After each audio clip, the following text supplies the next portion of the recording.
Nakita ko nga itong mga sisiw ko na sobrang lungkot nga dito sa loob nga ng mansion nila. Kaya naisipan ko nga magpagawa ng bonggang playground nga dito sa mga sisiw ko para hindi nga sila malungkot. Unang lagay nyo palang umipot na agad kayo? Ano ba yan?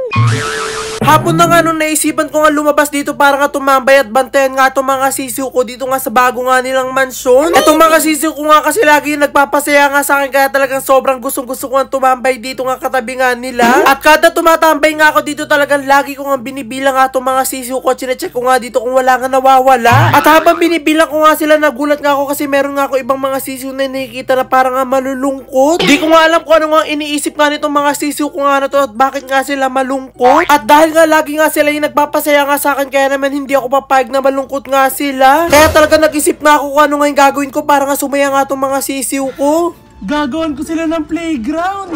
Bigla nga pumasok sa isip ko na gawan nga sila ng malaking playground para nga makalabas man lang nga sila dito sa kanilang mansion at sumaya nga sila. Kaya naman agad-agad ko na nga kinuha nga itong susingan ng electric car namin at bumiyahin na nga kami at pupunta nga kami sa pinakamalapit na bilihan nga ng mga materyales para makagawa nga ng playground nga ng mga sisiw ko. Excited nga ako sa naisip ko nga na idea nga na to kasi gusto nga talaga makita yung mga sisiw ko na masasaya at talaga naglalaro. Kaya naman nung dumating na nga ako dito sa bilihan nga ng materials, dumiretso na agad nga ako dito nga sa bilihan nga ng mga fake grass. Para nga talaga mapabongga nga ang playground nga nitong mga sisiw ko nga kailangan ko nga bumili nga nito. Medyo nahirapan pa nga ako sa pagpili nga ng fake grass dito kasi mga nakikita ko nga talagang matataas nga yung mga damo. Maliliit lang kasi yung mga sisiw ko kapag nga itong binili ko talaga matatabunan nga sila at hindi nga sila makakatakbo. Pero kinalaunan nga rin nakakita na nga rin ako ng fake grass na talagang sakto-sakto nga sa mga sisiw ko kasi nga mababa nga yung damo nga nito. Dinamihan ko na nga yung pagkuha nga nitong fake grass nga na to para talagang malaki nga yung magawa nga namin na playground nga ng mga sisiw ko. Hindi nga lang fake grass nga yung binili ko, talagang bumili nga rin ako dito ng mga kung ano-ano pa nga mga halaman para nga mas lalo nga gumanda nga yung playground. Ako nga kasi nakaisip man ng ideya nga na to kaya talaga ako nga yung punong abala nga sa pagdidesign nga ng playground nga ng mga sisiw ko. At sa wakas nga nakuha ko na nga rin lahat nga ng halaman na kailangan ko.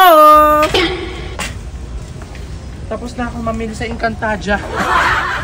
At hindi nga lang dito nga natatapos nga ang pamimili nga natin. Umikot pa nga ako dito na mga pwede pa nga ilagay nga natin sa playground ng mga sisiw ko. At sa pag-ikot ko nga meron nga ako dito nakitang mga lamp na talagang bagay na bagay sa playground ng mga sisiw ko. Yung gagawin ko nga kasing playground talagang open area nga yun hindi naman pwede malamigan nga yung mga sisiw ko kaya kailangan nga nila ng ilaw. Dalawang lamp na nga yung binili ko para talagang mas mainitan yung mga sisiw ko habang naglalaro nga sila sa kanilang playground. At syempre dahil nga playground, ayan, syempre kailangan din natin ng mga laruan. Hindi nga magiging playground ngayon gagawin nga natin kapag wala nga mga laruan kaya talaga napabili nga ako para nga sa mga sisiw ko. At habang nasa counter na nga kami at magbabayad, meron nga ako dito mga nakikita pang laruan na talagang kamukha ng mga sisiw ko kasi iba-iba rin yung kulay. Kaya naman agad-agad ko na nga siyang in-add to cart at binayaran ko na nga lahat nga ng binili nga natin dito para nga makauwi na tayo sa bahay at magawa na nga natin yung playground nga ng mga sisiw ko. Sinakay ko na nga rin lahat nga ng pinamili ko nga dito sa aming electric car at tumuwi na rin kami sa bahay. At hindi pa nga nag-iinat nga itong mga pinamili ko, talagang sinimulan na nga ni Mang Ray nga itong gawin nga itong playground nga nila. Buti na nga lang talaga nagpapasalamat nga ako na nandito si Mang Ray kasi kung hindi dahil nga kay Mang Ray hindi nga natin magagawa nga itong playground na to. Agad-agad na nga nilabas nga ni Mang Ray yung malaki niya nga plywood para nga masimulan na nga itong gagawin niya nga playground. Talagang kanang kamay nga lang ako dito ni Mang Ray kung ano nga yung kailangan niya, talagang ako nga yung tiga-abot. Hindi pa nga natatapos nga gawin to ni Mang Ray pero talagang sobrang excited na nga ako matapos nga to kasi excited na nga ako makita yung mga sisiw ko nga na naglalaro nga dito. Agad-agad na nga rin nilagay nga ni Mang Ray nga itong mga fake grass nga na to, talagang pinapantay niya talaga dun sa box nga na ginawa niya. At habang ginagawa nga ni Mang Ray, nandito naman nga ako sa tabi at binubuksan ko nga itong mga pinamili pa nga natin. Nilalabas ko na nga lahat nga ng pinamili nga natin dito nga sa kahon para nga pag nga kailangan na lang madali na nga lang silang kukunin. Isa-isa ko nga rin chinecheck kung tama nga itong mga nakuha ko at talagang tinitignan ko kung meron nga bang naiwan. Pero na-check ko na nga lahat at kumpleto nga lahat nga itong nabili nga natin at wala nga nawala. Unti-unti na nga nasasakto nga ni Mang Ray nga itong fake grass nga dito nga sa kahon nga nitong playground nga ng mga sisiw ko. Sana nga lang talaga maging masaya na nga itong mga sisiw ko nga na malulungkot nga dito nga sa ginagawa nga naming playground nga nila. At nung natapos na nga yung lapag nga nitong playground nga ng mga sisiw ko, sinukat nga naman namin yung gagawin nga ditong harang. At umabot nga ng 1 feet nga yung tansya nga ng harang nga nitong playground nga ng mga sisiw ko ko. Kaya naman inumpisa na nga ni Mang Ring nga na gawin. Ang ganda nga na naisipan ko nga na design nga ng harangan itong mga sisiw ko, talagang playground na playground. Unti-unti na nga natatapos nga ni Mang Ring nga itong harangan itong playground nga na to. Talagang excited na nga akong designan nga itong mga to. Tinutulungan ko na nga si Mang Ring nga dito nga sa mga ginagawa niya para mapabilis na nga to. Talaga makapaglaro na yung mga sisiw ko nga dito sa ginagawa nga namin playground nila. So ito na nga mga kapudi. Ayan, so finally natapos na rin namin nila Mang Ray. Ito nga ang playground nga ng mga sisiw ko at ito na nga sila.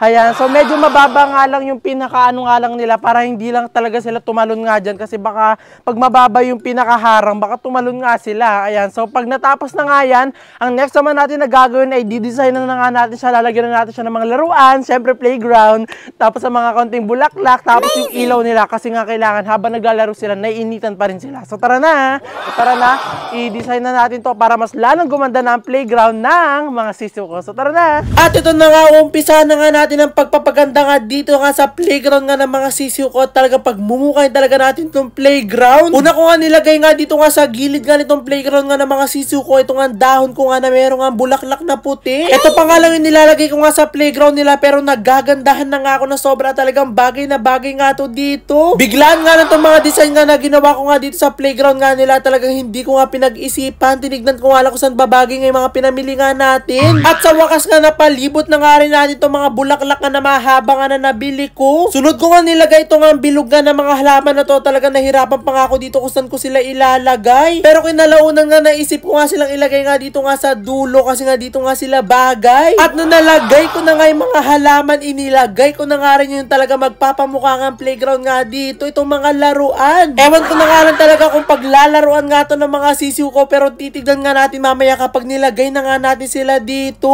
At talagang sobrang ang gumanda nga itong playground nga natin dahil sa laruan. Ito na ang kanilang playground. Parang hindi sisiw yung maglalaro dito, parang bata. Tignan nyo. Grabe.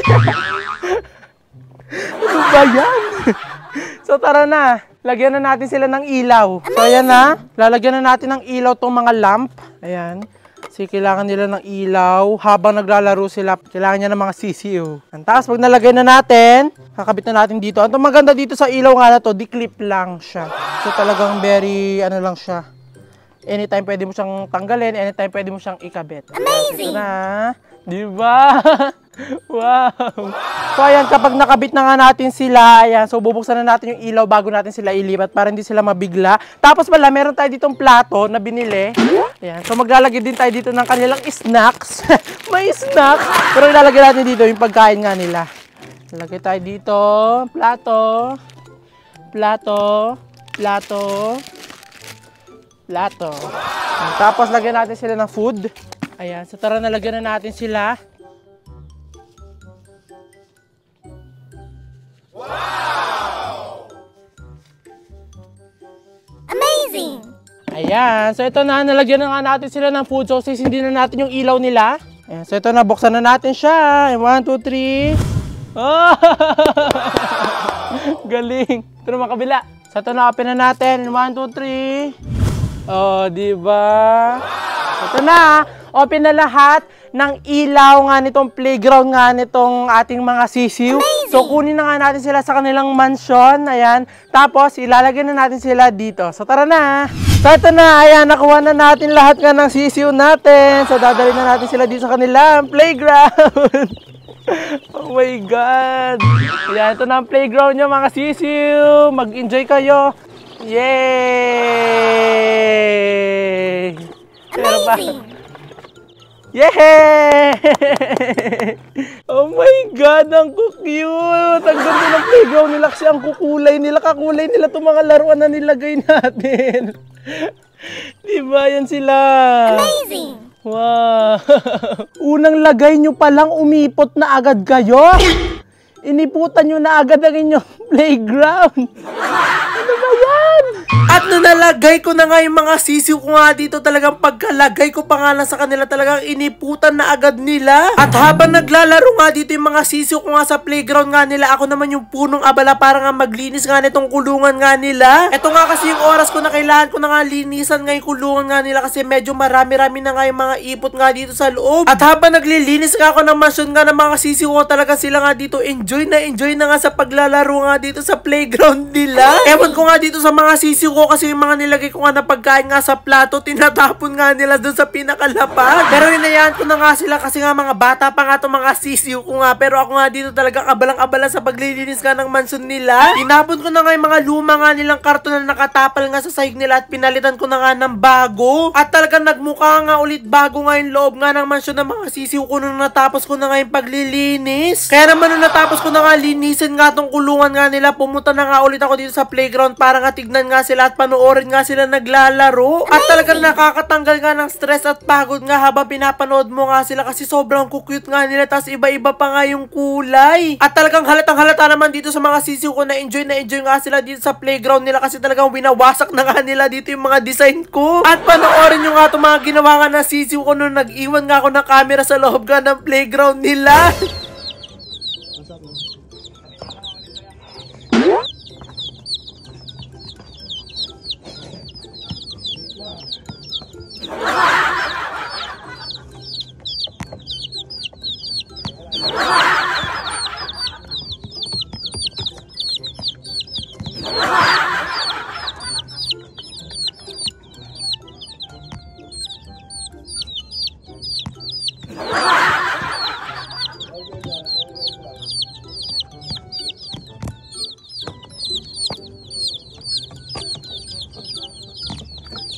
Sobrang tawan-tawa nga ako nung nakita ko nga yung video na yan kasi talagang pinagtutuka nga nila yung camera na iniwan ko. At dito ko nga nalaman sa mga oras na ito na talaga nag-enjoy nga sila dito sa ginawa ko nga playground kasi tignan nyo nung naglagay nga ako ng tubig, uhaw na uhaw nga silang lahat. At talaga namang sobrang sarap nga sa feeling na nakikita ko nga itong mga sisiw ko na talaga nag-i-enjoy nga sila at wala nga silang nararamdaman. At maya-maya nga rin nung napagod na nga yung mga sisiw ko kakalaro nga sa playground nga nila, inuwi ko na nga sila dito nga sa mansyon nila. At talaga mukhang masaya nga rin itong mga sisiw ko na nakita nga nila na malinis na ulit nga yung mansyon nga na tutulugan nga nila. At abangan nyo ang susunod na episode ng Sisiw Serye!